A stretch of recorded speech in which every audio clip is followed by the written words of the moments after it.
Leslie Garrett. Saturday at 9:30 on BBC Two.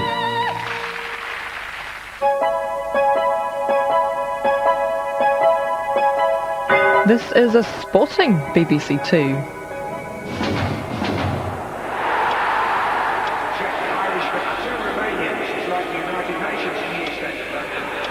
Interesting. Very interesting. 1-0. No, it's not. Oh, what a great goal. The place has gone absolutely mad. Oh, and that's a screamer. Brilliant, brilliant. Goal, goal, goal.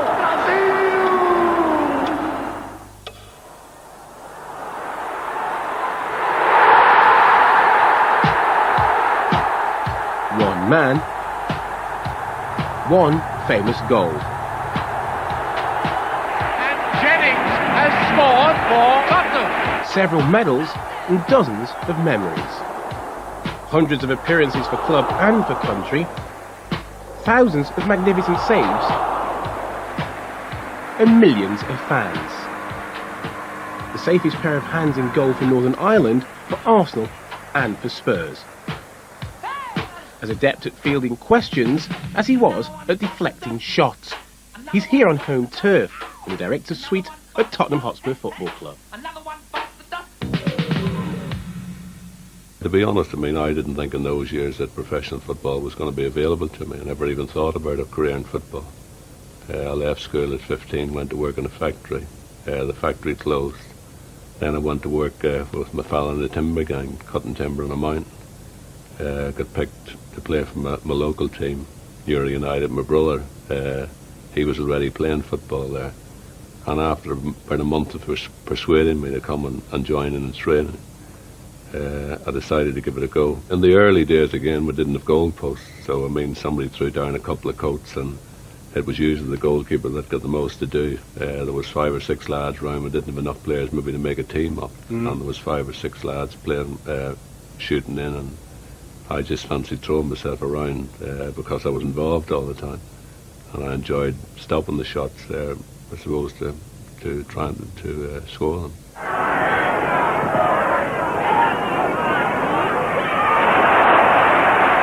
And how well Jennings did to catch that one. It was coming away from him all the time.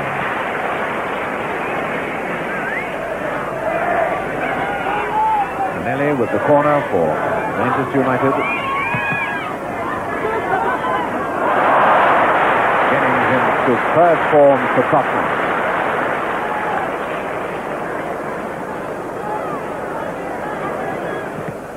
I had my first cup win, my first FA Cup win in 1967 against Chelsea. Beat them 2-1 at Wembley.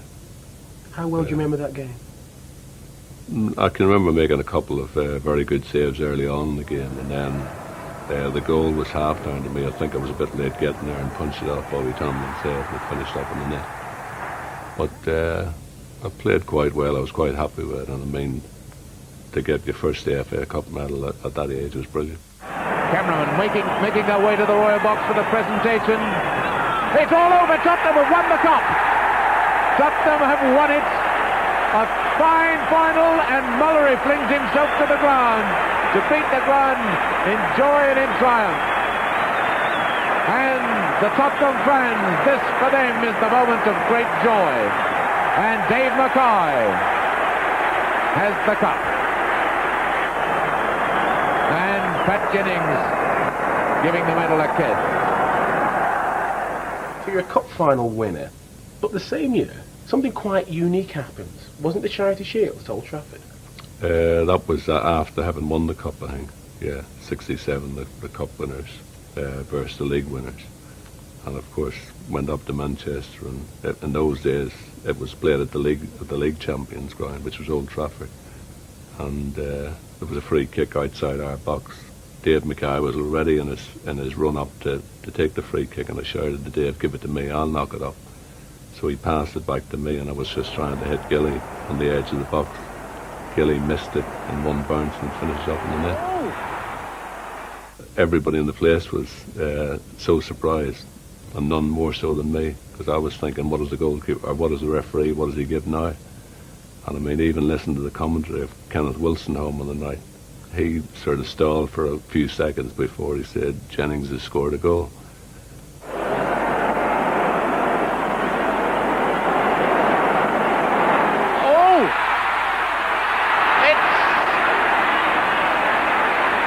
Yes, a fantastic effort. 8 minutes.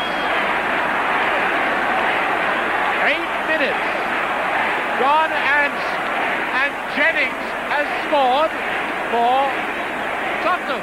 Bobby Charlton, he scored a couple of raspers that day for about 25 yards, and one of them I reckon I could save it now. Bobby has said he thought it was one of the best goals he's ever scored. But as I say, I think I could save it now. I thought about what I would do with it, whether I would push it over or I'd catch it, and I finished up picking it out of the net. Shelton. Oh, a great goal!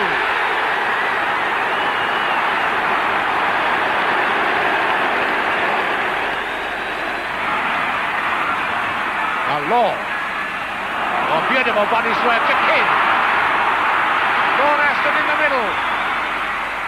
And here comes Charlton. Oh, a great goal!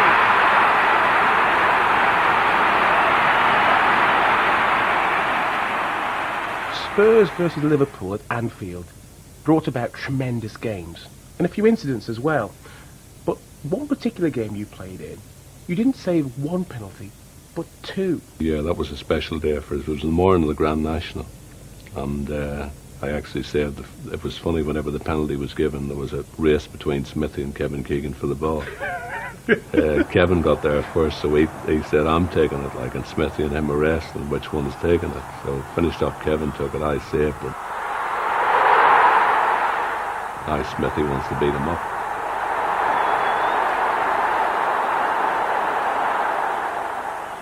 Later on in the game, another penalty, and Smithy leads up, he takes this one. So I saved that one again. And I mean, I can always remember I'm giving it the clenched fist, and it was only because of what went on between the boys earlier, and the referee, I can remember his face on the day. He was really loving it, you know.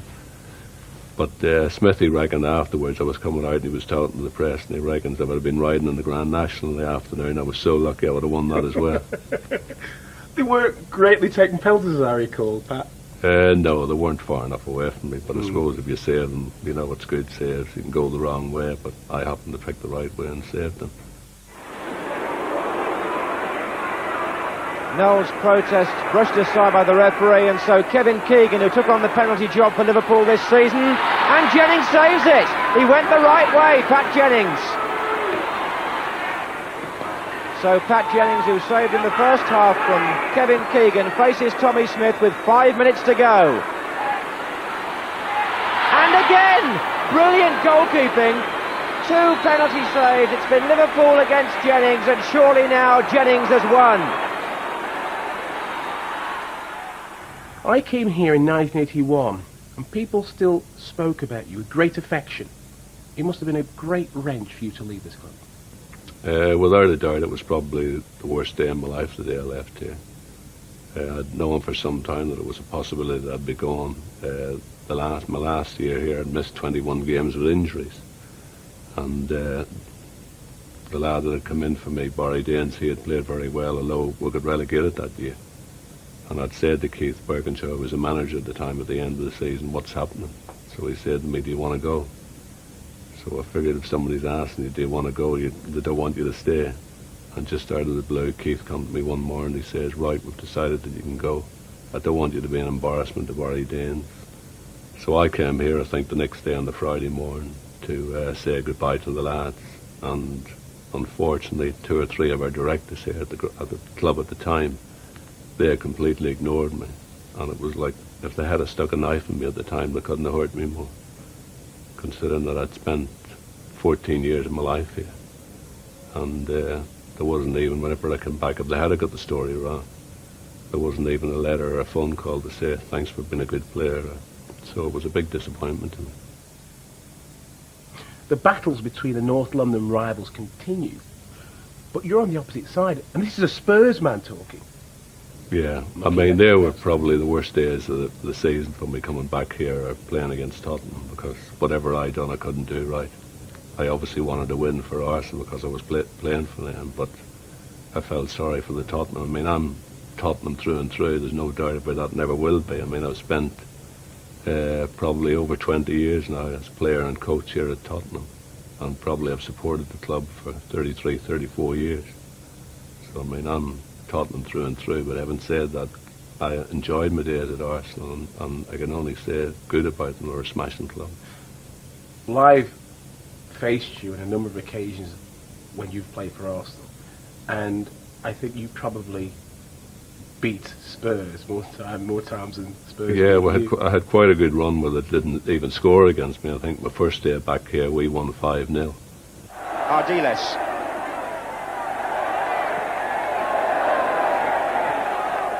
Oh, and the back pass by Pratt is caught. Lacey and Sunderland's in there. And it's in! Sunderland for Arsenal. And the first minute. Disaster for Spurs. Brady's pass, and a beauty it was too to Sunderland. Stapleton on the far post. Sunderland shots. Oh, it's in! He scored again. Again, the keeper touched it, but it went in. And Sunderland is making this now a personal performance. Still Brady, beautifully done. Stapleton, 3-0 to Arsenal, and a brilliant goal. Brilliant, not just the way it was taken, which was comfortable enough for Stapleton, number 9, but brilliantly executed. Oh, Brady won it beautifully. Look at that! Oh, look at that! What a goal by Brady! Oh, a marvellous goal!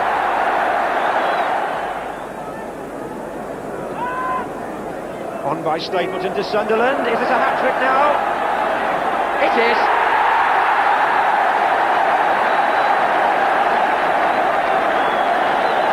Alan Sunderland scores 3. Arsenal score 5. And then there was another day that you played that I didn't do so well. I finished up, I gave probably one of the worst goals I've ever given away. I've always wanted to ask you, what happened? I think you miskicked it, didn't you? I completely miskicked it. Yeah. It was bobbling to you. It was about the penalty spot, and you were through on your own. And I was expecting an unbelievable shot. And I don't know, I can only think to this day that I must have took my eye off it, but probably if I had had a cap, I could have taken my cap off and thrown it on. It was that bad, yeah. Polo, who seems to be able to find anybody with ease at the moment. Ardiles, Crooks, and a shot. Oh, a terrible mistake by Jennings! Can't believe it! Crooks can't believe it either. And you can be sure Pat Jennings can't. The old Tottenham favourite holds his head in his hands. And Spurs go into the lead with probably the most astonishing goal that Pat Jennings has ever had scored against him. When you played against Manchester United at Wembley in the FA Cup final, classic game. Yeah. Classic 4 minutes. A classic 4 minutes. Unbelievable 4 minutes, yeah. I mean, that game, I was at Arsenal at the time, and 79 Cup final, and I mean, they were probably favourites going in. Usually the pick a team that's favourites or underdogs, and we had gone in sort of on level ground at that time, but we were coasting the game 2-0 up. Thought there's no danger. Left for Koppel. Thomas almost got a flick on, appeals for hands against Jordan, and McQueen! Gordon McQueen turned it in! United have scored with just under 4 minutes to go. I mean, I've been up and down those steps about 6 times, picking the cup up. And then all of a sudden, big Gordon McQueen, he scores a goal. And still we thought, well, there's no danger. Everybody was waiting upfield, and they still are for United. Koppel. McIlroy's through.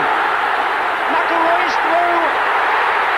And McIlroy has done it. What drama here. McIlroy for United. It's 2-2. And then Sammy McElroy. And I mean, to this day, I thought I was still getting the second goal that Sammy scored. But he just got a nick underneath me, past two of our players, and I thought I'd got there, but he just squeezed it underneath. So I mean, straight away I was seeing the headlines, Arsenal blow it. You can imagine I was seeing the headlines in the paper the next day. And then, unbelievably, we went back up the field through Liam Brady, Graham Ricks. Fantastic cross to the far post, and Alan Sunderland stuck it in. There's a minute left on the clock. Brady for Arsenal. Right across, Sunderland! It's there! It's 3-2! Arsenal are back in front through Alan Sunderland. United have possibly thrown it away within seconds of getting it back. Brady makes it possible. Ricks is on the left. The cross is delivered onto the far post. Bailey stretches and misses it. And in comes Sunderland to turn the ball over the line. I mean, that's just stuff you dream about. Yeah, I think there was 3 goals in 4 minutes. And I mean, I'll never forget every game even I played after that, when you think you're coasting. And it always goes back, Manchester United final. Don't take anything for granted. Let me take you back to 1982, World Cup. Not a lot of people gave you a chance. Jimmy Greaves at the time, I can remember him being asked. Jim's a great mate of mine. I mean, one of the greatest players I've ever played with. Never been a goal scorer like him, but he was asked on television what the Irish chances were. He said, well, bring a change of shirt and a toothbrush, that's it, you know. So he wasn't expecting us to last long. You draw against Honduras and Yugoslavia. You need to get a good result against Spain. How did you go about it? It was always going to be difficult, as you can imagine, going into the play and against the host nation. I mean, a very, very partisan crowd, and we had a few hundred supporters down in one corner of the ground, which, to be fair, then they were making a lot of noise. But we knew that if we could calm them the first 20-25 minutes, get through that period and make it difficult and stop them from scoring. And we did. I made a couple of saves early on in the match, and we just went on from there. Saura. Oh, Lopez Ufarte! And Pat Jennings, so good at point-blank range. That was a save we've seen so many times in Pat Jennings' career. It was the classic situation for him, really. The angle didn't wholly favour the attacker, and Jennings knew exactly where he had to be to cut it down still further and make the stop. I can remember one save near the end. I think Jimmy Hill, he's been describing it since, where I don't know where he thought I'd made a mess up or not, but there was a ball broke between me and some of the forwards. Alonso. Pat Jennings will surely come. Oh, he's in trouble. Oh, he saved it. And rather than have a collision where I thought the referee, if he gets a chance here, he's going to give a penalty against me. I knocked it over the other side and picked it up at the other side, but I knew exactly what I was doing. It was in the last 3 or 4 minutes of the match.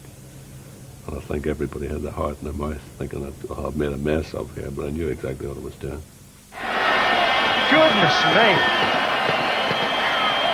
Jennings appeared to have made a miscalculation, and when it bounced, Juanito almost got it in.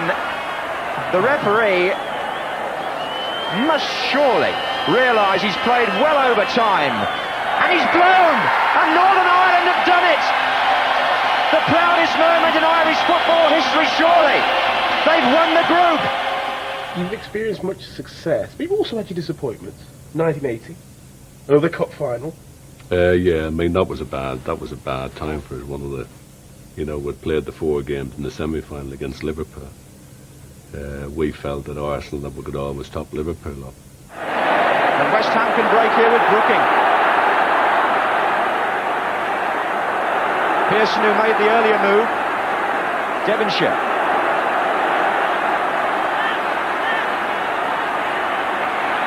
Oh, Devonshire's round the back. Oh, right across, it's free. Driven in. And is it a goal? It is.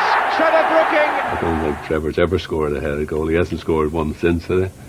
Alan Devonshire made it possible. The ball over to the far side of the goal. In they came, trying to make contact, and watch number 10 Brooking, and West Ham are in front. The following week we're in the European final against Valencia in in Brussels, and it went to extra time. Went to penalties. I saved the first penalty from the great Mario Kempis. And I thought, now all we've got to do is score ours, but a couple of lads missed. And that was us. We lost 2 finals in a week. So that was a big disappointment for me.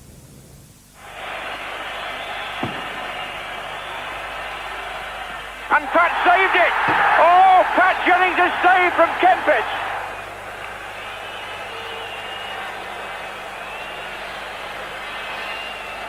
Brady against Pereira. Oh, and he saved it as well!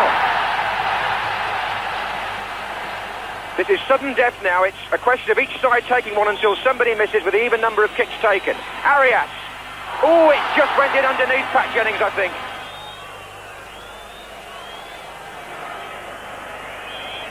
But now Ricks. Oh, he saved it! And Valencia have won the Cup Winners' Cup because Ricks' penalty was saved by Carlos Pereira, and the Valencia players go wild with delight. He'd always been regarded as a great, but perhaps not a textbook goalkeeper. Is that fair?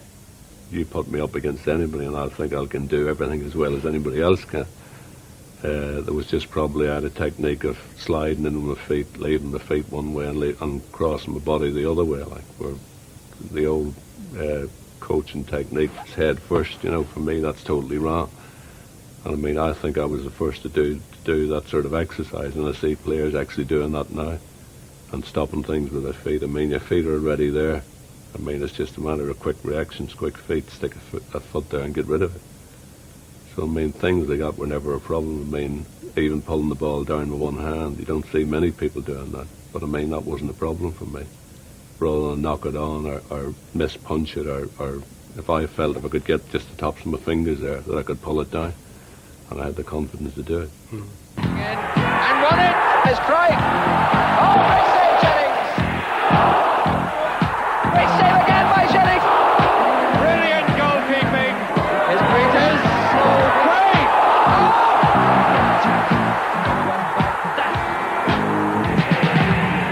I never thought for a minute that I was the best goalkeeper in the world.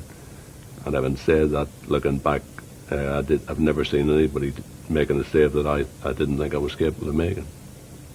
A famous Irish writer said of you, somewhere in there, the grace of a ballet dancer, the strength of an SAS squaddy, the dignity of an ancient king, and the nerve of a bomb disposal officer. Is that you? Oh, certainly not. I have 2 left feet. I can't dance, never mind perform ballet. Well, Eamon But I mean, it's a Dunphy, nice tribute, put it that way, yeah. you know the man he wrote this. It was Eamon Dunphy, Yeah. a great He was a good little player Irish himself. writer, good player, wasn't yeah. he? But there seems to be, wherever you go, you evoke that emotion in people. You're a very unassuming guy. Yeah, well, I suppose I've been around a long time, and I mean, being a goalkeeper, you never get carried away with the situation. I mean, you're literally on a high one day and on the floor the next groveling, you give a bad goal away and your world falls down round you. People say forget about it, but it's not that easy, especially whenever you get a reputation. And that's the good thing, you know, through experience, you have to come back and play again. And a lot of the young lads, whatever they give goals away, that's the test for them, whether they can come back out the next week and perform at the highest level again. Some of them go on, they can't take it. Whether it's been the grace of a ballet dancer or the character of a SAS squad, it's been a pleasure talking to you, Pat. Thank you, Gav. Thank you.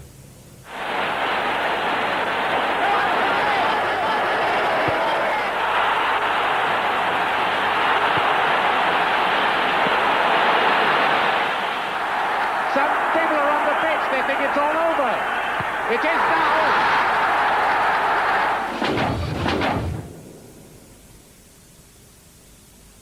Test your sporting knowledge tonight with a new series of They Think It's All Over on